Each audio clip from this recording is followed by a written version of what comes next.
সাংবাদিকদের স্বার্থ সংশ্লিষ্ট বিভিন্ন দাবি নিয়ে সোমবার আগরতলা রবীন্দ্র ভবনের সামনে বড় জমায়েত করা হয়। উপস্থিত ছিলেন রাজ্যের বরিষ্ঠ সাংবাদিক সুবল কুমার দে, সাংবাদিক সানিত দেবরায় ও সাংবাদিক প্রণব সরকার। সাংবাদিকরা বিভিন্ন দাবি দাওয়া নিয়ে ৩ ঘন্টা গণ অবস্থানের পর মুখ্যমন্ত্রী মানিক সাহার সাথে দেখা করেন সরকারি বাসভবনে। ছিলেন বরিষ্ঠ সাংবাদিকরা। এদিন মুখ্যমন্ত্রীর হাতে সাংবাদিকদের দাবি সম্মিলিত স্মারকলিপি তুলে দেওয়া হয়। Bureau report, BTV Tripura news. আমরা যে দাবিগুলি করছি সকলে উনি খতিয়ে থাকবে। আমাদের 12টা দাবি আছে, সাংবাদিকদের আবাস সংসদ সহ 12টা দাবি আছে, এই সবগুলি উনি খতিয়ে থাকবে। উনি সবটাই শুনেছেন এবং প্রত্যেকটা দাবি খতিয়ে দেখার প্রতিশ্রুতি দিয়েছেন এবং বলেছেন যে এই দাবিগুলির ন্যায্য এবং যুক্তিযুক্ত ফলে আমরা প্রত্যাশা রাখি যে সজ্জন মুখ্যমন্ত্রী এই দাবিগুলি খতিয়ে দেখবেন। এবং আমরা এটাও বলেছি যদি এগুলি সুরাহা হয় ওনার সামনে আমরা বলেছি তাহলে আমরা রাজ্যপালের কাছে যাব এবং সেখান থেকে প্রধানমন্ত্রী হয়ে রাষ্ট্রপতির কাছে পর্যন্ত যাব। কোন আমলে বলা হচ্ছে আমাদের মোমবাতি সাংবাদিক, কোন আমাদের বলা হচ্ছে দালাল গোষ্ঠী। তাহলে একটা জায়গা বন্ধু পরিষ্কার, আমাদের পথ সঠিক আছে, আমরা সঠিক পথে চলছি। যেখানে অন্যায় সে প্রতিবাদ হবেই হবে।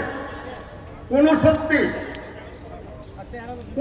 আমি আবারও বলছি, কেউ যদি আমাদের আন্ডার এস্টিমেট করে থাকেন যে আমাদের মধ্যে বিভাজন করানো হচ্ছে, সানিত দেবরায় প্রণব সরকারের মধ্যে বিভাজন করিয়ে দেওয়া হয়েছে, এখন আমরা রাজত্ব করব, এটা হবে না বন্ধু।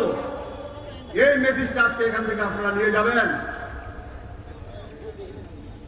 আমাদের মধ্যে ডিভিশন করে বিভাজন করে সাংবাদিকদের দাবিয়ে রাখা যায় না।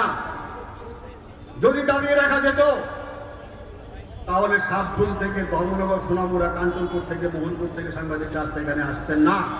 সমাজের বিভিন্ন স্তরে স্কুল, কলেজ সমস্ত শিক্ষা কিন্তু আমরা নিতে পারছি এবং যার ফলে ঘরে ঘরে শিক্ষিত বেকারদের কিন্তু ঘরে আছে।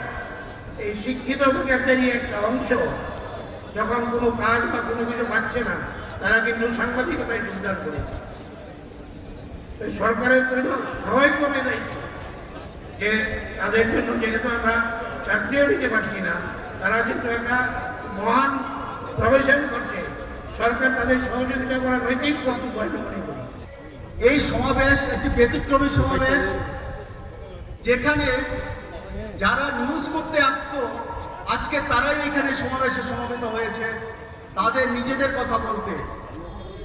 স্বাভাবিকভাবে আগরতলাবাসী এবং ত্রিপুরাবাসীর মধ্যে এই প্রশ্ন উঠবে যে যারা অন্যের খবর করার জন্য এখানে আসে, আজকে তারা কেন নিজেরা রাস্তায় নেমে এসছে? এই প্রশ্নটা সবার মনেই হবে। সৌভাগ্যের হলেও সত্যি এর আগে পর্যন্ত ইলেকট্রনিক্স মিডিয়ায় ন্যূনতম বাজেট বরাদ্দ ছিল না।